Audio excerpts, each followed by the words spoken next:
আওয়ামী লীগের আমলে যে গণমাধ্যমগুলোর লাইসেন্স দেওয়া হয়েছিল আমরা ওগুলো খুব শীঘ্রই, আমরা কালকেও বলেছি টিআইবির একটি মিটিংয়ে, আজকেও বললাম, ওগুলো আমরা তদন্ত করব এবং ওইটার সবগুলো কিভাবে, কখন, কিভাবে এদেরকে অনুমোদন দেওয়া হয়েছে এবং এই অনুমোদনের ভিত্তিতে এরা কিভাবে বাংলাদেশের জনগণের বিরুদ্ধে অবস্থান নিয়েছে এবং ভুয়া সাংবাদিক তৈরি করেছে। যে রাজনীতিকরণ, পলিটিসাইজেশনই মূলত সাংবাদিকদের শত্রু। সাংবাদিকদের এই কথাটা খুবই বোঝা উচিত, গুরুত্ব দিয়ে বোঝা উচিত যে এই যে রাজনীতিকরণ হয়েছে সংবাদ মাধ্যমগুলোর, এটাই মূলত সাংবাদিকদের এই যে অধিকারহীনতা, এটার উৎস। ফলে এই যে মানুষকে হত্যা করা, নির্বিচারে গুম, খুন এবং এই এক্সট্রা জুডিশিয়াল কিলিং বলেন, অপহরণ, গুম বলেন, আপনার অনেক নারীদের দর্শন বলেন, আপনি এই পুরা ঘটনাটা ঘটার জন্য সম্মতি উৎপাদনের জন্য গণমাধ্যমকে দরকার ছিল এবং গণমাধ্যম তৈরি করা হয়েছিল এই উদ্দেশ্যে। আওয়ামী লীগের আমলে যে গণমাধ্যমগুলোর লাইসেন্স দেওয়া হয়েছিল আমরা ওগুলো খুব শীঘ্রই, আমরা কালকেও বলেছি টিআইবির একটি মিটিংয়ে, আজকেও বললাম, ওগুলো আমরা তদন্ত করব এবং ওইটার সবগুলো কিভাবে, কখন, কিভাবে এদেরকে অনুমোদন দেওয়া হয়েছে এবং এই অনুমোদনের ভিত্তিতে এরা কিভাবে বাংলাদেশের জনগণের বিরুদ্ধে অবস্থান নিয়েছে এবং ভুয়া সাংবাদিক তৈরি করেছে। আপনি যদি সাংবাদিকতার যদি কোয়ালিটি, যেটা আমাদের সংস্কার কমিশন প্রস্তাব করছে, একটা পজিটিভ কম্পিটিশন আর কোয়ালিটি, প্রফেশনালিজম যদি তৈরি করতে চান, আপনাকে ব্যাড অ্যাপলগুলো বাদ দিতে হবে এবং গুড অ্যাপলগুলো রাখতে হবে। এবং গুড অ্যাপল, যেটা উনি বললেন সংস্কার কমিশনের প্রধান, যে এদের জন্য যাদের পত্রিকা বিক্রি হয় তাদের জন্য সুযোগ বাড়াইতে হবে। তাদের জন্য আমরা এই যে পত্রিকার সার্কুলেশনের ভিত্তিতে ডিএপির যেই আছে, সুবিধা আছে, সেগুলো বাড়ানোর চেষ্টা করব। আমরা হার বাড়াবো, বিজ্ঞাপনের হার বাড়াবো। আমরা যেভাবে হোক এই সুবিধা তৈরি করবো যে এখানে পজিটিভ মিডিয়া হবে, প্রফেশনাল মিডিয়া হবে। এবং আমি এটা আবার বলতে চাই যে আমরা চাই না এই সরকারের পক্ষে আপনারা লেখেন, সরকারকে প্রশ্ন করেন। আমি ব্যক্তিগতভাবে মনে করি সরকারকে প্রশ্ন করলে সরকার বেশি কাজ করে, সরকার আরও দায়িত্বশীল ভূমিকা পালন করে। এখানে সাংবাদিকরা এসেছেন, আবুল আসাদ, উনি বলেন সংগ্রামের সম্পাদক, উনি যে কথাটা বলছেন, এই প্রশ্ন করার অধিকার এবং এই সাহস সবার থাকা উচিত। সাংবাদিকরা বলুক, সরকার আরও দায়িত্বশীল আচরণ করুক। কিন্তু প্রশ্ন করা এক জিনিস, দায়িত্বশীল জায়গা থেকে, পেশাদারিত্বের জায়গা থেকে প্রশ্ন করা আরেক জিনিস, আর মেলাইন করা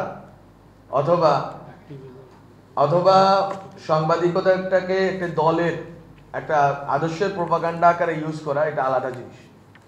আমি খুবই অবাক হই,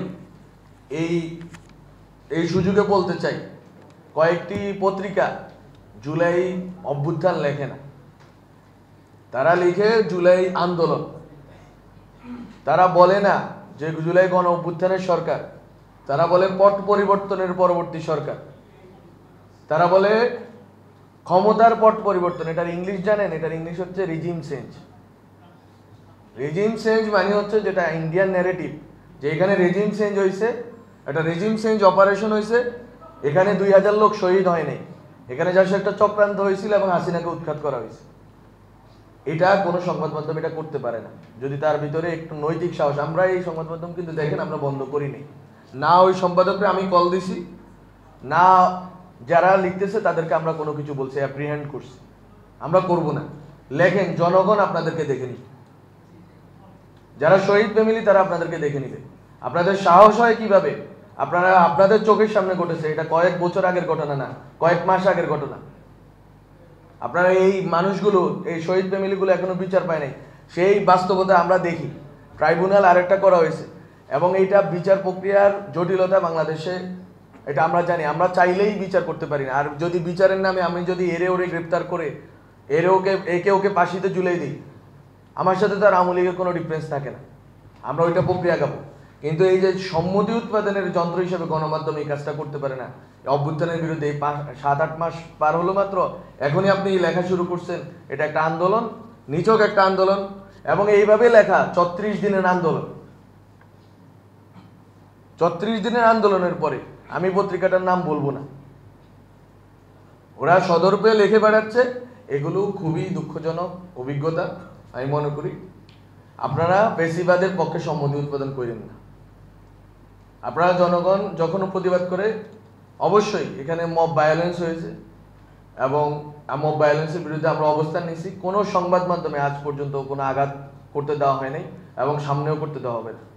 কোনো সাংবাদিক, যেটা আমরা করেছি, আমরা এটা ডক্টর মোহাম্মদ ইউনূস বলেছেন, উনি বলেছেন এটা আমার সময়ে হয়েছে না, এটা নাহিদের সময়ে, নাহিদ ইসলাম যখন ছিলেন তখন উনি এটা করে দিয়ে গিয়েছেন যে কোনো সাংবাদিক যদি হয়রানির শিকার হয় আমরা যাতে আমাদের কাছে জানানো হয় তথ্য মন্ত্রণালয়।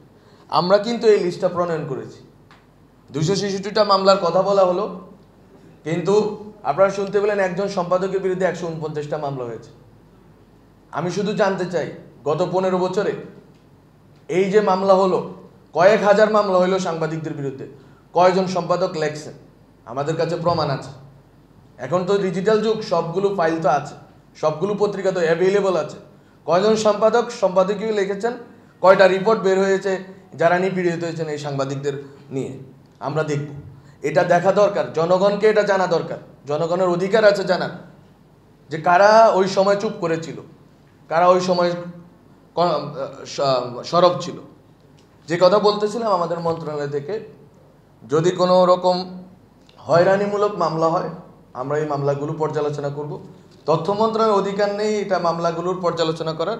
আমরা যখন আমাদের কাছে চাওয়া হয়েছে, আমরা এই মামলাগুলোর সবগুলো পুরা প্রশাসনকে, আমাদের তথ্য অফিসকে ইউজ করে বা ওদেরকে সাথে নিয়ে আমরা এটা সংগ্রহ করেছি। এটা স্বরাষ্ট্র মন্ত্রণালয়ে যাবে, আইন মন্ত্রণালয়ে যাবে, তারা বিচার করে দেখবে। যদি এরকম হয় হয়রানিমূলক মামলা, তাহলে মামলাগুলো প্রত্যাহারের ব্যবস্থা হবে।